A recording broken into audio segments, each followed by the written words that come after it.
Communication isn't about talking more, it's about leading better. Hey friends, it's Leslie Leondis, and today I want to talk about something that might be the real reason you feel chaotic, misunderstood, or just plain heavy right now. I know you're still recovering from tax season or payroll reports or whatever it is, but I know some of you are looking at your team wondering, why can't they just get it? Or maybe you're holding it all together on the inside, but on the inside you're asking yourself, is it me? I know I've had clients ask that, is it me? And let me tell you something, that took me a long time to learn. The biggest breakdown in most accounting firms isn't pricing or deadlines or system. It's actually communication, and not the kind that you think. Because first of all, let's talk about the silent struggles. Let's be honest.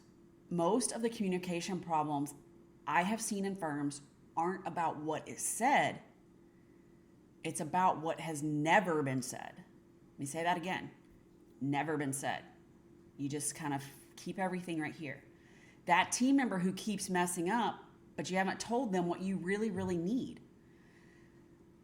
That task got done 3 different ways because no one knew the right way. And then let's be honest, you ended up fixing it anyway. So then you go through the thought of why should I even have them here, because I'm going to have to do it anyway. That weight that is literally sitting right here on your shoulders because you feel like you have to answer every question. And if you don't, everything falls apart. And I've had clients tell me that I have to be on call for my team even when I'm on vacation because they get stuck. And we tell ourselves, it's fine, I'll fix it later, I'll do it myself, and we stay silent. But silence in your firm doesn't create peace. It creates confusion. It creates resentment. It creates turnover. So let's talk about where it's really breaking down. And let me ask you this. Does your team even know where to go to ask a question? Because I hear this all the time.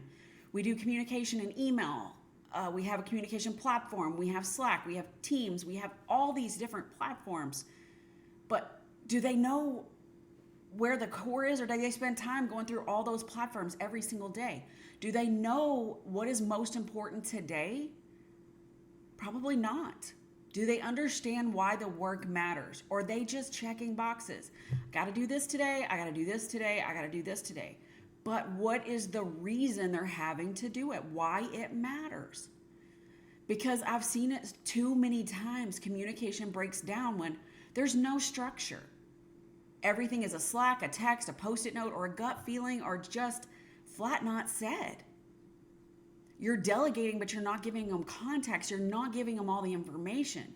You're not giving them everything that they need. And a lot of times I hear this, well, I didn't even know where to start. And they didn't even have access to the tech that they were supposed to do it in. You're afraid, your team is afraid to speak up because the last time they did it, it didn't go well. You're so busy trying to catch up, you don't slow down enough to actually lead the business. We're too busy in the weeds. We're too busy working. We forget that we have to lead the business. We have to lead the team. We have to lead the client. So here's the truth no one wants to admit, and I was one of those I didn't want to either. If your team is confused, hesitant, or inconsistent, it's not a team problem. It is a leadership problem. And I say that with love because I've been there. But I want to talk about what's the cost of not fixing this. What is the cost of poor communication? It's the rework, the missed deadlines. It's nights and weekends when you should be with your family and you're just totally checked out, just gone. It's team members quitting because they feel like they're failing when really they just aren't given the map. And the map starts with vision of what you're trying to build. And when we lose team members, it takes so long to get people up to speed again.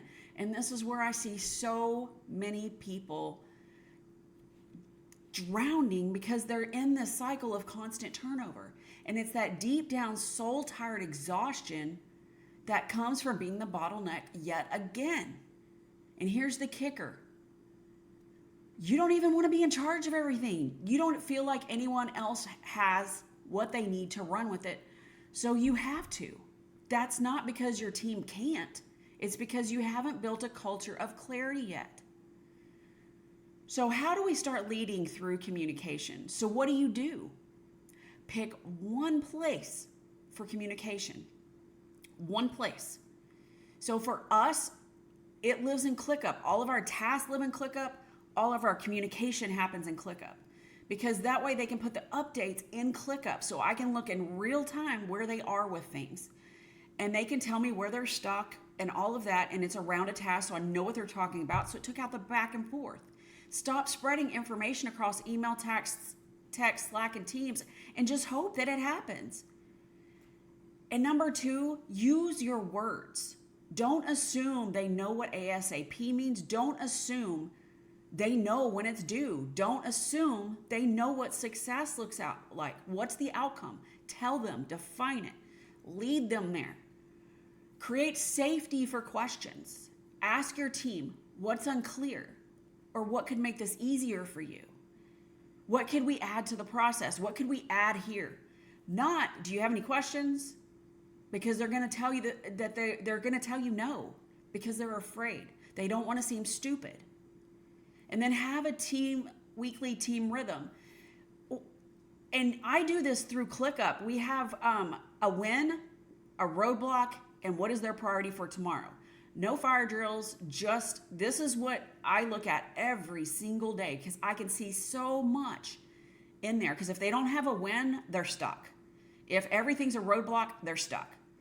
So start giving them feed forward, not feedback. Here's what I need next time is more powerful than here's what you screwed up or here's what you messed up. So in closing of this, the heart of it, I want you to hear me on this. You're not a bad leader because your team is struggling. This is something that is learned, and you're not failing because you're tired of repeating yourself. But if you don't address the communication gaps, it will keep costing you your time, your sanity, and your team.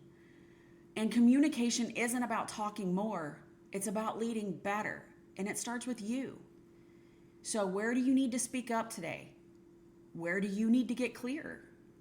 Where do you need to slow down and lead instead of just survive? So let's fix the real problem together. So drop me a comment if this hit home for you, because that way I know to do more trainings on communication. Or tell me what's one thing you're gonna do differently this week to lead your team better. And if you really are struggling in your firm on this, let's fix this and let's talk. Let's book a call. So comment, book a call tomorrow, and we'll map it out together. We'll see where you're struggling, where you need help at. Because we were taught technical skills. We were not taught leadership. We were not taught communication. And this is, if you're struggling with communication with your team, you're most likely still struggling with communication with your clients, because I know many of you hide from actually communicating with your clients. So if this training was helpful, comment below, please, and give me feedback.